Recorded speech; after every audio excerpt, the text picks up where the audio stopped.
Bismillahirrahmanirrahim. Assalamualaikum warahmatullahi wabarakatuh. Alhamdulillahi rabbil alamin. Wa ashhadu an la ilaha illallah wahdahu la sharika lahu waliyus salihin. Wa ashhadu anna sayyidana wa nabiyyana Muhammadan abdullahi wa rasuluhu as-sadiqul amin. Allahumma salli wa sallim wa barik ala sayyidina Muhammad wa ala alihi wa sahbihi wa man tabi'ahum bi ihsanin ila yaumiddin. Allahumma allimna ma yanfa'una wa anfa'na bima 'allamtana wa zidna ilman wa tuqa. Para jemaah sekalian yang dimuliakan Allah Subhanahu wa taala,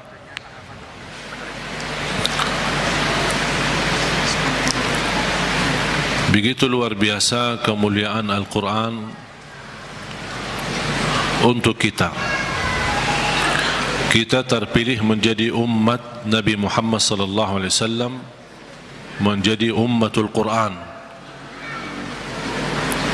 Quran yang abadi, Quran yang suci, dijamin tidak ada celah di dalamnya, tidak ada kesalahan, tidak ada kebatilan. Bahkan dalam lindungan Allah Subhanahu wa taala, dari bentuk makna, arti, isinya, tulisannya, halam-halamannya, dan semua dilindungi oleh Allah Subhanahu wa taala. Sebagaimana janji Allah, inna nahnu nazzalna dzikra wa inna lahu lahafizun. Kami telah menurunkan Al-Quran dan kamilah yang menjaganya. Termasuk terjaga ahlul Quran. Bukan hanya Al-Quran sendiri yang terjaga, tetapi ahlul Quran pun dijaga oleh Allah Subhanahu wa taala. Bahkan salah satu lindungan Allah Subhanahu wa taala kepada kita melalui Al-Quran, akan dilindungi oleh Allah ahlul Quran dari siksa neraka Jahannam.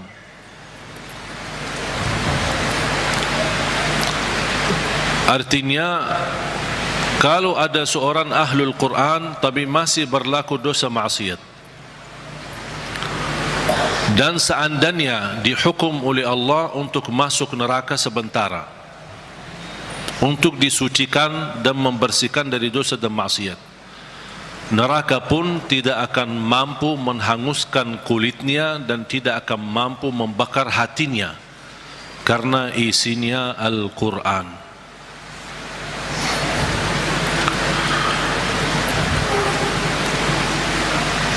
Banyak kelebihan Al-Quran untuk kita.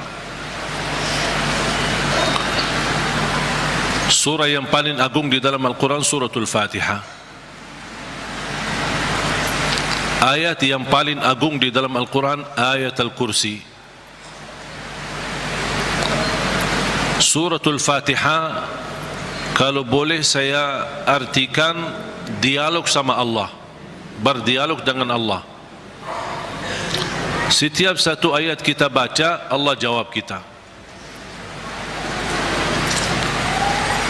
Makanya disunnahkan kalau kita baca suratul Fatihah, jangan disambungkan ayatnya. Setiap ayat berhenti. Sebagaimana dijelaskan oleh Siti Aisyah radhiyallahu anha, karena Rasulullah SAW idza qara'a al-Fatihah kana yufassiruha tafsira.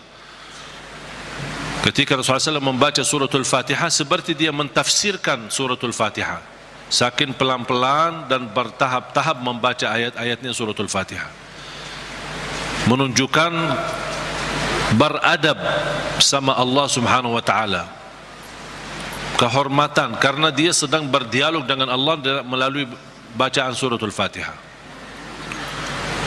Sebagaimana Rasulullah SAW bersabda di hadis yang diriwayatkan Imam Tirmizi, hadis itu hadis qudsi, qasamtu as-salata baini wa baina 'abdi nisfain. Aku telah membagikan salat antaraku dan hambaku, kata Allah, menjadi dua bagian. Dan yang dimaksud kata as-salat di hadis ini adalah suratul Fatihah. Ternyata suratul Fatihah memiliki banyak nama. Disebutkan nama di antara lain Al-Fatihah, Ummul Kitab, Ummul Quran, As-Salah, Asy-Syafiyah, Ar-Raqiyah, Al-Waqiyah, menyembuh segala penyakit, melindungi dari segala bahaya, gangguan, godaan, bahkan bisa menjadi ruqyah. Orang yang tidak fahami ruqyah dan sulit mencari orang yang meruqyahi, lebih baik kita ruqyah diri sendiri. Sering orang bertanya, saya tidak faham ayat-ayat ruqyah, cukup dengan suratul Fatihah. Suratul Fatihah sudah mewakili semua ayat-ayat untuk meruqyah diri sendiri, menjadi rutin dibaca. Boleh jadi wirid, setiap hari kita baca Al-Fatihah 10 kali, 20 kali, 100 kali, semampu kita. Jadi wirid, keberkahannya luar biasa. Boleh menjadi doa dalam air minum kita. Setiap mau minum air dalam botol atau gelas, kita baca Al-Fatihah, tiup di dalam air, kemudian minum. Itu menjadi obat. Biasakan anak-anak kita minum air yang sudah dibacakan dalamnya suratul Fatihah. Jangan menunggu kiai, ustaz, habib datang untuk membacakan Al-Fatihah dalam air. Kita sendiri belajar. Baca 3 kali boleh, 1 kali boleh, 7 kali boleh. Habis itu tiup dalam air, boleh 3 kali. Kemudian silahkan minum. Kasih kepada anak-anak kita.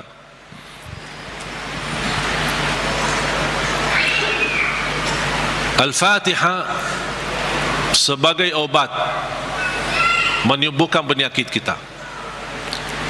Ada yang merasa gesak di hati, merasa stres kepalanya, boleh taruh tangan yang kanan di atas kepala dan baca Al-Fatihah.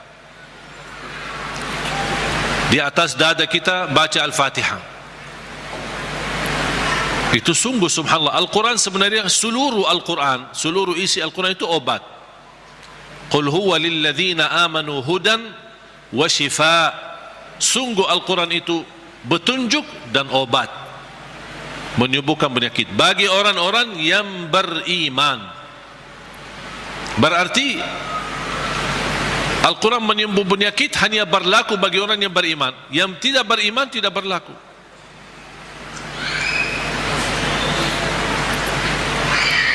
Dan banyak hadis yang menunjukkan Al-Fatihah itu sebagai ruqyah. Sebagaimana hadis Abu Musa Al-Asy'ari radhiyallahu an ketika mengobati seorang kepala kampung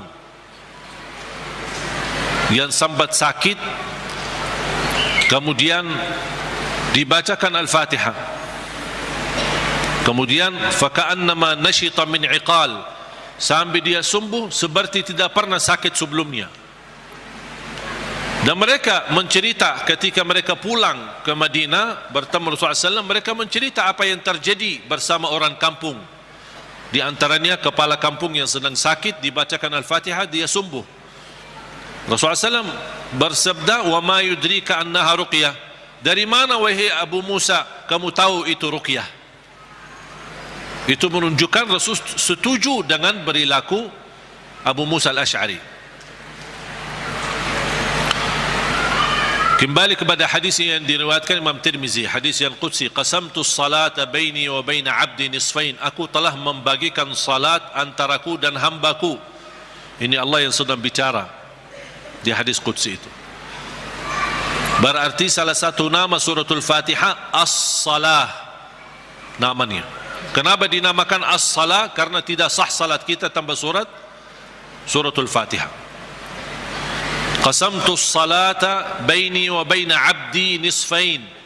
Aku telah membagikan salat itu antaraku dan hambaku 2 bagian. Fa idza qara'a abdi alhamdulillahi rabbil alamin qala Allah hamadani abdi. Ketika hamba berkata alhamdulillahi rabbil alamin qala Allah, Allah jawab. Cuba bayangkan jemaah sekalian, setiap satu ayat dari suratul Fatihah kita baca, Allah jawab kita. Makanya layaknya adab yang sempurna, jangan sambungkan suratul Fatihah. Allah jawab, kita hayati jawaban Allah Subhanahu wa taala. Alhamdulillahi rabbil alamin. Allah menjawab, hambaku telah memujiku. Alhamdulillahi rabbil alamin. Qala Allah hamadani abdi, hambaku telah memujiku. Ar-Rahmanir Rahim. Qala Allah majjadani abdi, hambaku telah mengagungkanku. Malik Yaumiddin. Qala Allah athna alayya abdi, hambaku telah memuliakanku. Allah jawab setiap ayat. Iyyaka na'budu wa iyyaka nasta'in. Allah jawab, ini antaraku dan hambaku. Na'budu itu Allah, nasta'in kami memohon pertolongan kepada Allah. Berarti ada dua bagian. Ini antaraku dan hambaku, kata Allah. Ini ada bagian untukku, ada bagian untuk hambaku. Iyyaka na'budu wa iyyaka nasta'in. Dan terpilih kata nasta'in memang sangat pas. Kenapa tidak terpilih iyyaka na'budu wa iyyaka natawakkal? Iyyaka na'budu wa iyyaka nasbir. Iyyaka na'budu wa iyyaka nu'min. Kenapa terpilih kata nasta'in? Karena kita tidak mampu menyempurnakan ibadah sebagai hak Allah tanpa pertolongan dari Allah. Berarti cocok kata nasta'in. Imam Ibnul Qayyim membuat satu buku gara-gara kalimat ini, Iyyaka na'budu wa iyyaka nasta'in. Bukunya 2 jilid, lebih dari 400 halaman. Hanya membahas Iyyaka na'budu wa iyyaka nasta'in. Madarijus salikin fi manazili iyyaka na'budu wa iyyaka nasta'in. Sudah ada dalam bahasa Indonesia. Atau silahkan, kalau keberatan membeli bukunya mungkin mahal, bisa anda download di Google, Syekh Google. Buka nama bukunya Madarijus Salikin fi manazili iyyaka na'budu wa iyyaka nasta'in. Selain buku ini yang sangat bagus yang dimiliki oleh Imam Ibnul Qayyim, buku yang kedua adalah Zadul Ma'ad. Zadul Ma'ad.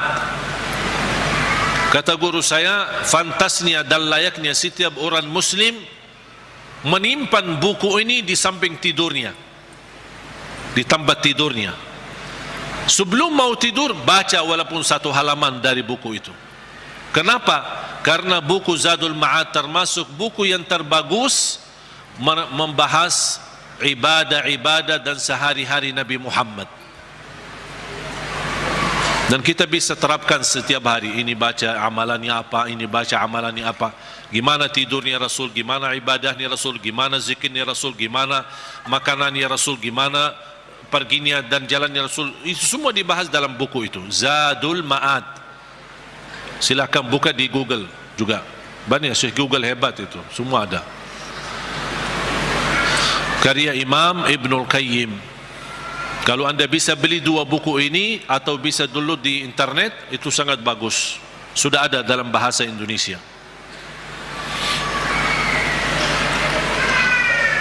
Iyyaka na'budu wa iyyaka nasta'in. Qala Allah, ini antaraku dan hambaku, dan apapun yang hambaku minta aku berikan. Coba gimana jawaban Allah? Iyyaka na'budu wa iyyaka nasta'in. Ini antaraku dan hambaku, apapun hambaku meminta aku berikan. Habis itu apa yang diminta oleh hamba? Minta apa? Ihdinas siratal mustaqim. Tetap Allah masih jawab, ini untuk hambaku. Ihdinas siratal mustaqim, siratal ladzina an'amta 'alaihim. Allah jawab, ini untuk hambaku. Ghairil maghdubi 'alaihim waladdallin. Ini untuk hambaku. Artinya Allah kabulkan doanya, karena ini doa. Makanya kita tutupi amin. Apa arti amin? Allahumma stajib, ya Allah mohon diterima. Itu makna amin. Mohon ya Allah, terima permohonan kami. Allah menjawab, ini untuk hambaku. Artinya Allah jawab dan kabulkan doa kita. Makanya ketika kita baca Al-Fatihah, kita merasakan berdialog dengan Allah. Dan suratul Fatihah, dua macam doa ada di dalamnya. Ada dua macam doa. Doa ibadah dan doa masalah. Bukan masalah ya. Masalah. Doa ibadah dan doa masalah. Apa beda doa ibadah sama doa masalah? Ini ada dua macam doa, dan dua-duanya ada di dalam suratul Fatihah. Doa ibadah yang isinya memuji Allah tanpa meminta. Doa ibadah memuji Allah tanpa meminta, tidak ada permintaan. Contoh, Alhamdulillahi Rabbil Alamin. Apa permintaannya? Tidak ada. Cuman artinya apa? Memuji Allah. Segala puji bagimu ya Allah. Dan tidak ada kata yang terindah daripada kata Alhamdu, karena Alhamdu sudah mewakili semua segala pujian. Artinya jamaah sekalian, kalau ada di antara kita yang tidak faham cara yang terbaik memuji Allah, tidak hafal kata-kata yang panjang dan indah, tidak hafal Asmaul Husna, aku ingin memuji Allah, cukup satu kata, Alhamdulillahi Rabbil Alamin, mewakili segala pujian. Makanya kata ini sangat luar biasa. Kalau diartikan dalam bahasa Arab, segala puji bagimu ya Allah, artinya semua pujian bagimu ya Allah, segalanya. Makanya disebut kata itu doa ibadah, karena isinya memuji Allah tapi tidak meminta, tidak meminta apa-apa. Doa yang kedua, doa masalah, yang isinya memohon sesuatu. Memohon sesuatu. Contoh, ihdinas siratal mustaqim. Itu kan ada permintaan. Makanya disebutkan doa masalah.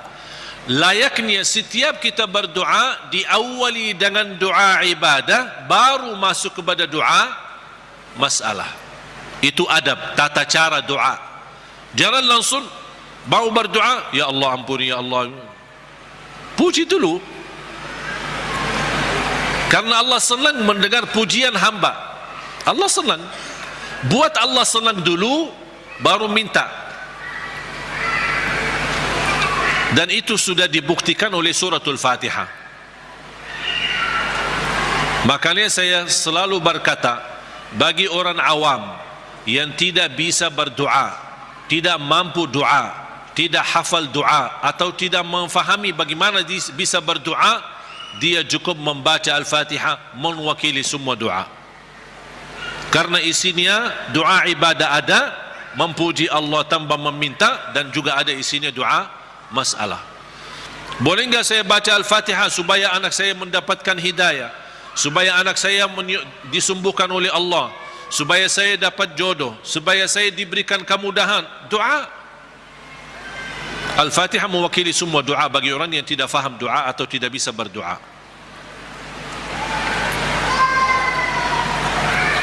Jadi diawali doa kita dengan ibadah atau doa ibadah yang isinya memuji tanpa meminta, baru masuk ke tahap yang kedua, doa masalah, memohon kepada Allah Subhanahu wa taala.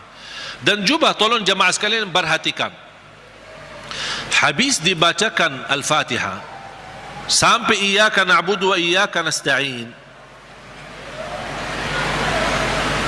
belum meminta apa-apa. Kita memuji Allah, mengagungkan Allah, memuliakan Allah, kemudian kita mengaku sebagai hamba Allah, dengan kita ikrarkan iyyaka na'budu, itu hakmu ya Allah, dan kami memohon pertolongan. Dan pertama permohonan bertolongan kepada Allah, dan yang terbaik pertolongan yang kita mohonkan kepada Allah adalah minta hidayah kepada jalan yang lurus. Jemaah sekalian, ayat Al-Fatihah disusun itu betul-betul rapi, tidak sembarangan kata-kata yang terpilih, termasuk meminta hidayah. Kalau kita dapat hidayah, segala urusan kita beres. Karena kata ihdinas siratal mustaqim bukan berarti kita memohon hidayah kepada jalan yang lurus dalam hal agama. Itu tidak, bukan hanya itu saja. Tapi ihdinas siratal mustaqim dalam mengurusi rumah tangga, ihdinas siratal mustaqim dalam mendidik anak, ihdinas siratal mustaqim dalam mencari nafkah dan rezeki, ihdinas siratal mustaqim dalam kehidupan kami sehari-hari, ihdinas siratal mustaqim dalam beribadah, ihdinas siratal mustaqim dalam ikhlas, ihdinas siratal mustaqim dalam sabar, ihdinas siratal mustaqim dalam syukur. Semua hal-hal yang kita butuhkan, dunia maupun akhirat, ibadah maupun tidak ibadah, beramal apapun, kita memohon petunjuk hidayah kepada jalan yang lurus. Artinya kita memohon melalui ayat ini, kita berharap segala aktivitas kita bisa mendapatkan yang terbaik di jalan Allah. Ihdinas siratal mustaqim, berilah Allah petunjuk kepada jalan yang lurus, yang terbaik.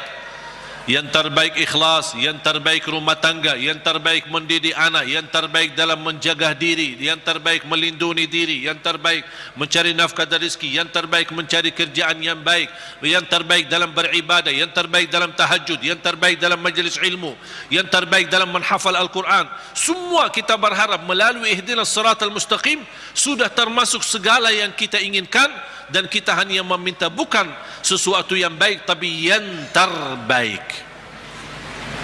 Ihdinas siratal mustaqim.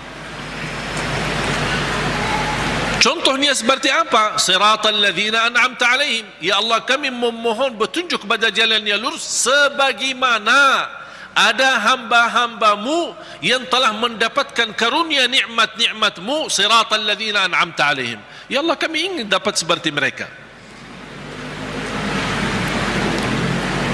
Seperti Sayyidina Abu Bakar, seperti Sayyidina Umar, seperti Sayyidina Utsman, seperti Sayyidina Ali, seperti Siti Khadijah, seperti Siti Aisyah. Kita ingin seperti mereka, siratal ladzina an'amta alaihim. Janganlah ya Allah seperti orang-orang yang dimurkai oleh Allah atau orang yang tersesat. Ghairil maghdubi alaihim waladdallin. Ya Allah, jauhkan, lindungilah kami dari situ, dari hal-hal yang mendapatkan kemurkaanmu. Kami tidak mau. Kami mau sebagaimana hamba-Mu yang telah menerima karunia nikmat-nikmat, siratal ladzina an'amta alaihim. Itu yang kami mau ya Allah. Tapi jangan di jalan orang-orang yang dimurkai Allah dan orang-orang yang tersesat. Apa beda al-maghdubi alaihim waladdallin? Bedanya apa? Orang yang dimurkai Allah sama orang yang tersesat. Orang yang dimurkai Allah yang memiliki kemampuan ilmu tapi tidak menggunakan ilmu untuk mendekatkan diri kepada Allah, sombong. Mereka berilmu tapi sayang sekali ilmu yang mereka dapatkan hanya ingin menunjukkan kelebihan diri, menunjukkan dirinya sebagai orang yang hebat, bukan untuk digunakan untuk mendekatkan diri kepada Allah. Dan ketua umum majlis al-maghdubi alaihim orang Yahudi.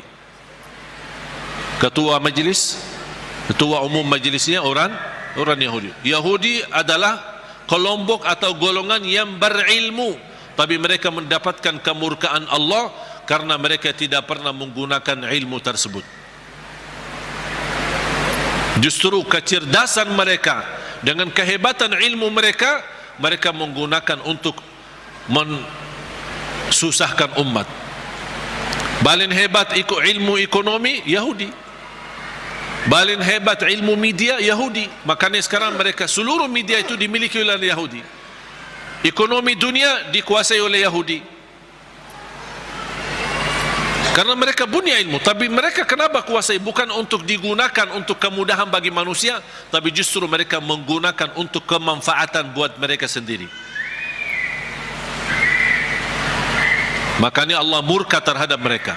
Waladhdallin, orang-orang yang tersesat, yang suka mengamalkan amalan-amalan tapi tidak ada ilmunya. Kenapa kamu lakukan? Tidak tahu. Saya cuma suka itu, tapi tidak ada ilmunya. Contohnya, ketua umum majlis Waladhdallin adalah Nasrani. Nasrani ahli ibadah, beda sama orang Yahudi. Kalau Yahudi ahli ilmu, kalau Nasrani ahli ibadah. Bahkan mereka menggunakan rahbaniyah, memaksakan diri beribadah sepanjang hari.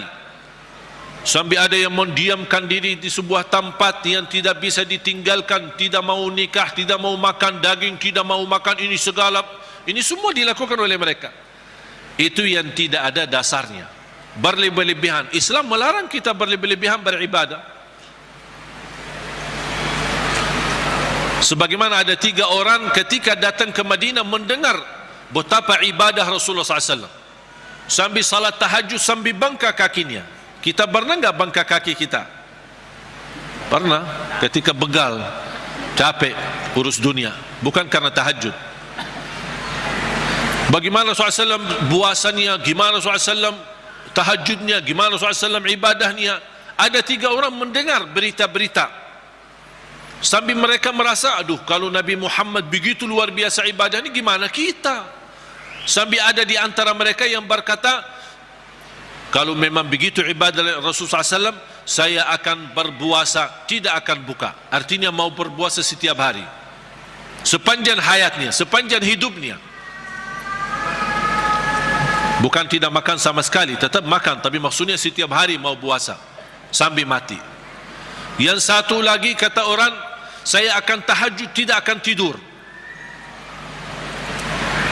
Yang ketiga berkata, saya tidak akan nikah.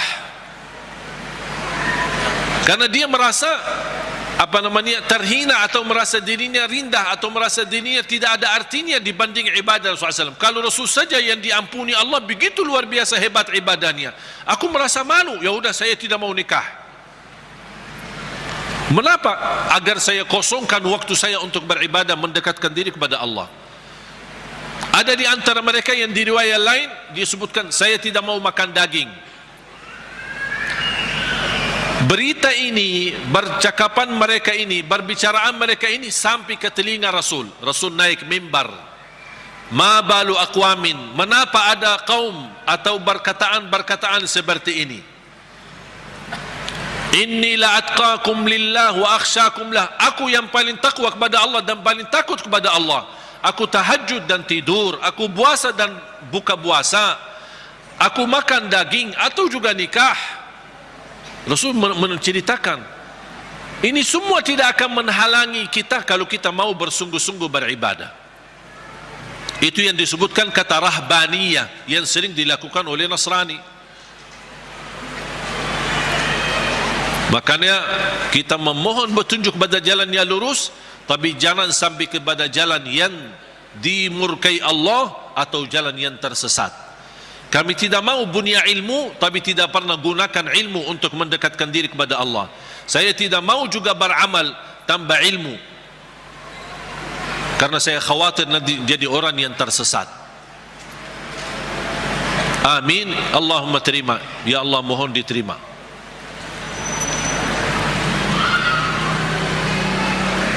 Oleh karena itu jemaah sekalian dimuliakan Allah Subhanahu wa taala,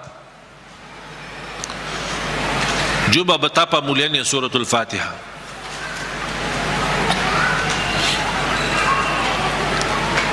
Saya hanya menyampaikan sejarah singkat. Saya belum membahas sejarah detail. Mulai dari Bismillahirrahmanirrahim, mulai dari Alhamdu, bagaimana, kenapa ada al dan apa arti daripada al, kenapa terpilih Alhamdulillahirrabbilalamin menjadi ayat yang pertama. Ada juga berbeda pendapat Bismillahirrahmanirrahim adalah ayat yang pertama. Makanya kalau sebagian ulama menganggap Bismillahirrahmanirrahim ayat yang pertama, makanya dijahar dalam salatnya. Makanya kita perhatikan rata-rata Al-Quran itu selalu Bismillahirrahmanirrahim. Al-Fatihah ada ayat nomor 1. Dibandingkan Bismillah di surah yang lain tidak ada angka. Betul? Karena itu berbeda pendapat antara ulama. Apakah Bismillah itu salah satu ayat dari suratul Fatihah atau tidak? Walaupun sebagian besar memilih Bismillah salah satu dari surat Al-Fatihah, sebagian besar. Sebab ayat suratul Fatihah ini Bismillah, apakah ayat pertama atau tidak, muncullah persoalan yang kedua, apakah boleh jahar atau tidak. Kalau tidak dijahar, tetap boleh atau tetap mewajibkan atau membaca Bismillah. Bagi orang yang suka baca sir, tetap baca Bismillah, karena dia sebagian dari surat. Jangan Allahu Akbar baca doa iftitah langsung Alhamdulillahi Rabbil Alamin. Mana Bismillahnya? Tetap dibacakan walaupun sir, tidak dijahar. Menurut saya bagi soal jahar atau sir tidak masalah. Keras suara atau tidak keras suara tidak masalah. Bagi saya tidak masalah. Dan saya selalu sesuaikan. Masjid yang suka keraskan suara dengan Bismillah, saya suka tanya kalau diminta jadi imam. Kalau jahar Bismillah, saya jahar. Kalau disirkan, tidak dikeraskan, saya tidak keraskan. Kunut subuh, kalau dia masih baki kunut subuh dan saya diminta jadi imam, saya baki kunut subuh. Kalau masih tidak baki kunut subuh, saya tidak baki kunut subuh. Saya tidak suka maksa. Tak, saya tidak mau kunut subuh. Kalau saya jadi imam, saya tidak mau kunut subuh. Kenapa? Ini bid'ah, ini sesat semua. Gampang, alhamdulillah, hal berbedaan tidak masalah. Yang saya paling suka masjid netral. Ketika saya masuk masjid, saya suka tanya ketika diminta jadi imam, karena mereka berharap mudah-mudahan ini. Padahal saya suka mundur, saya tidak mau jadi imam karena pensiun jadi imam. Tapi kadang-kadang jamaah mengharapkan, barangkali niatnya mengharap berkahnya, mengharap apalah gitu. Akhirnya saya harus turuti permintaan mereka. Tapi saya suka tanya, jahar Bismillah atau tidak, qunut subuh atau tidak, habis salat zikir atau tidak, doa atau tidak, bisa disesuaikan. Karena ini semua hal berbeda pendapat. Saya suka masjid netral. Ketika saya tanya, bebas. Mau jahar boleh, tidak jahar boleh, qunut boleh, tidak qunut boleh, bebas kami, tidak masalah. Kita ikuti imam, yang penting kita salat. Dan itu yang kita perlukan, masjid yang netral, tidak fanatik, supaya kita bisa bersama-sama.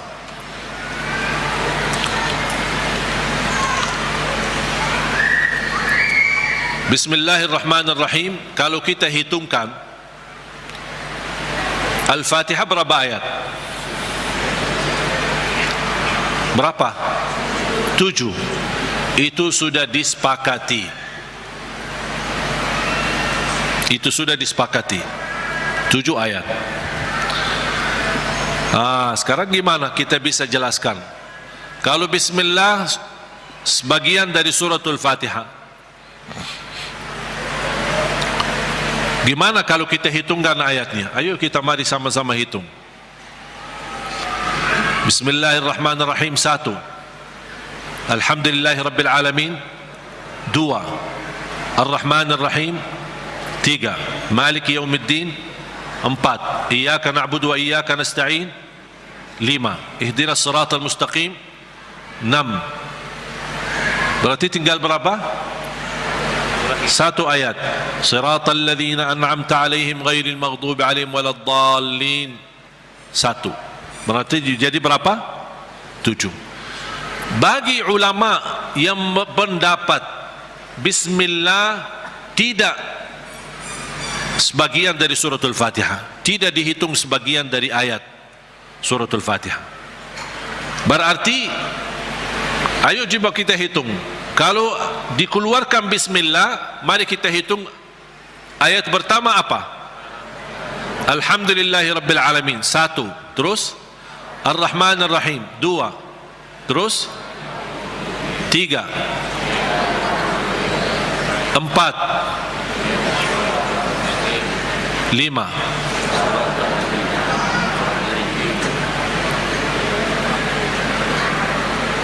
Ini kan 1. Siratal ladzina an'amta 'alaihim ghairil maghdubi 'alaihim waladdallin, 1. Berarti berapa? 6. Terus 7-nya mana? Siratal ladzina an'amta 'alaihim putus ghairil maghdubi 'alaihim. Ulama yang menganggap bismillah tidak sebagian dari ayat suratul Fatihah, siratal ladzina an'amta 'alaihim, stop, 1 ayat. Itu yang menjadi yang ke-6. Ghairil maghdubi 'alaihim waladdallin yang ke-7. Karena siratal ladzina an'amta 'alaihim sudah sempurna makna kalau kita berhenti. Sudah selesai, makna jelas, sempurna, tidak ada kaitan dengan selanjutnya. Makanya dianggap itu 1 ayat. Walaupun rata-rata Al-Quran yang kita lihat semuanya tidak ada angka di situ kan? Karena apalagi yang di Madinah yang menuliskan Al-Quran ini, salah satu ulama namanya Syekh Uthman Taha, penulis Al-Quran di kota Madinah, dia mengikut mazhab Imam Syafi'i. Makanya dia menuliskan bismillah ayat nomor pertama. Dan itu yang diberlakukan oleh sebagian besar di mana-mana, di Mesir, di mana-mana selalu Al-Quran kita perhatikan selalu bismillah ayat yang pertama. Yang saya ingin sampaikan, yang kita sudah fahami, Al-Fatihah 7 ayat. Jahar bismillah, tidak jahar bismillah itu tidak masalah. Yang penting kita bisa memperhatikan bacaan-bacaan kita, khususnya suratul Fatihah. Kalau bisa berlahan-lahan, bertahap-tahap, tidak sambungkan ayatnya, karena kita ingin menhayati, berdialog dengan Allah subhanahu wa ta'ala. Sudah jelas? Oleh karena itu jamaah sekalian, mari kita sama-sama belajari dalami suratul Fatihah, surah yang paling agung di dalam Al-Quran, surah yang luar biasa, memiliki keistimewaan, memiliki keberkahan yang dahsyat. Jangan kita hanya membaca sampai 17 kali di dalam salat fardu tapi tidak merasakan sedikit apapun dalam hati kita. 17 kali itu minimal, tapi kita tidak merasa apa-apa, seperti ayat-ayat yang lain. Padahal suratul Fatihah ini kalau betul-betul kita bisa fahami dan belajari dan mendalaminya, wallahi bakal nangis saking agungnya dan indahnya suratul Fatihah. Cukup keindahan di dalamnya kita berdialog dengan Allah. Kita hamba yang masih banyak dosa, yang masih kotor, yang tidak banyak kekurangan, yang tidak banyak sempurna, banyak kekurangan ikhlas kita dan banyak kekurangan khusyuk kita. Tapi ketika kita baca Al-Fatihah, Allah masih berkenan menjawab kita di setiap ayat yang kita baca. Oleh karena itu hayati Bismillahirrahmanirrahim dengan artinya dan maknanya yang segitu dalam.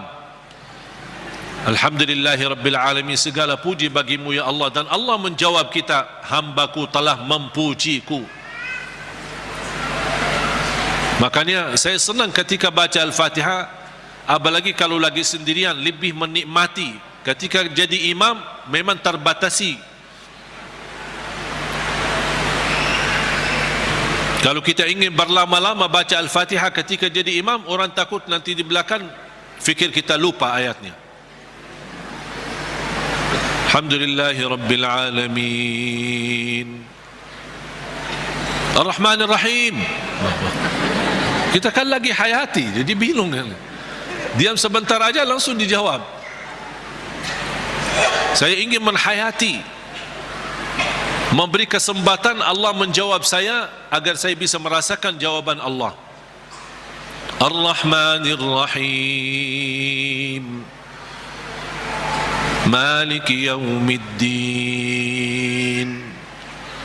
Iyyaka na'budu wa iyyaka nasta'in, Ihdinas siratal mustaqim, Siratal ladzina an'amta 'alaihim ghairil maghdubi 'alaihim waladdallin.